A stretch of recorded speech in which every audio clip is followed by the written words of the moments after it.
Hello sorcière, bienvenue dans cet épisode de Graines de magie, les courts épisodes du podcast Ma vie de sorcière dans lequel je te donne des conseils précis pour pouvoir me mettre dans ta pratique quotidienne. Je t'avais déjà fait un épisode sur mes 3 jeux préférés que j'utilisais moi pour travailler sur moi. Et aujourd'hui, je vais te faire un épisode sur mes 3 jeux préférés que j'utilise lorsque je fais des soins énergétiques. Donc vraiment, lorsque je cherche plus une guidance sur les blocages ou les questionnements qu'une personne qui vient me voir en consultation. Je vais commencer par un basique pour moi que j'utilise énormément et que j'aime beaucoup, c'est les cartes lumière de Lise Bartoli, illustrées par Lucie Yonnet. Donc les cartes lumière de Lise Bartoli, c'est un jeu de cartes qui se compose de plusieurs cartes en plusieurs parties. On va avoir la part d'ombre, on va avoir les émotions pour connaître l'émotion de cette part d'ombre. On va avoir aussi la ressource que tu peux aller consulter pour venir dénouer tout ça. On va avoir également la transformation que ça va t'apporter et la lumière que tu as à l'intérieur de toi sur lequel tu peux t'appuyer aussi pour le travail de transformation.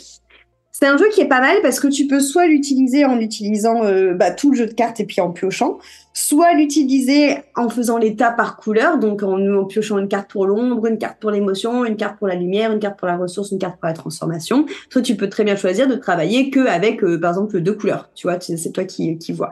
Mais moi, je commence toujours mes soins, notamment dans l'accompagnement élévation, avec ce jeu de cartes-là, parce que je trouve que pour cibler la part d'ombre et cibler l'émotion à travailler, c'est un jeu de cartes qui est très, très efficace et qui est assez simple de compréhension aussi lorsque les personnes tirent les cartes et elles sont faciles à interpréter. Tu vois, c'est facile de pouvoir épiloguer dessus et rebondir par rapport à ce que tu ressens.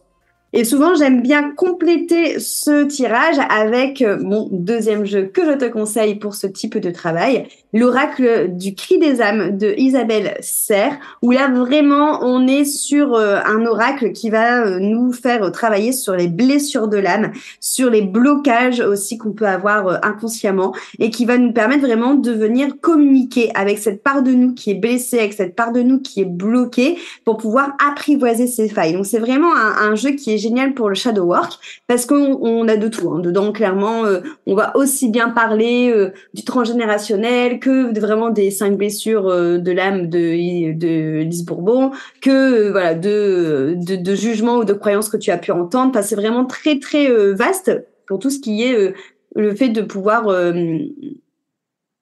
définir plus profondément ce que j'ai vu dans le jeu précédent avec Lise Bartoli.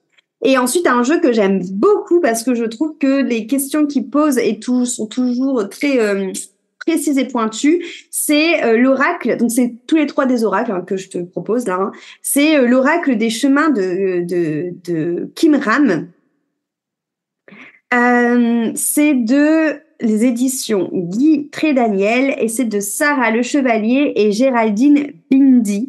Alors moi, c'est un livre, pas du tout. C'est un oracle que j'aime beaucoup parce que je l'utilise aussi. Alors tu peux soit utiliser toutes les cartes, soit les utiliser par catégorie parce que ça se compose en plusieurs catégories. Tu as la question que la personne doit se poser pour dénouer son schmilblick, l'obstacle qui l'empêche de répondre à cette question et la ressource. Et personnellement, je trouve que les questions qui te font poser dans ce jeu pour t'amener à une réflexion sur ce qui te bloque et ce qui t'a amené à être bloqué sont toujours très justes, très précises et très pointues. Et avec l'obstacle en plus qui t'empêche de répondre à cette question, ça permet toujours de ramener une lumière en plus de ce qui te joue en toi.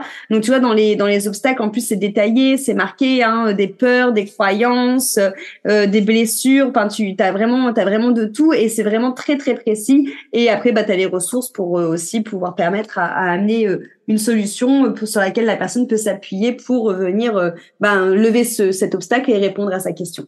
Donc voilà pour les 3 oracles que j'utilise lorsque je fais des soins. J'espère que ça t'aura donné peut-être envie d'aller voir à quoi ils ressemblent au niveau du graphisme, voir aussi toi, ça te permettrait peut-être de travailler sur toi et de les adopter à ton tour. En tout cas, si tu as la moindre question, on se retrouve sur Instagram ou par mail et je te remercie pour ton écoute. J'espère que cette graine de magie te sera utile pour justement faire planter de nouvelles choses au niveau de ton bien-être, de la sorcellerie au quotidien. Merci pour ton écoute et si tu penses que cet épisode peut servir à quelqu'un, je t'invite à le partager ou à venir y mettre un joli commentaire ou une jolie note.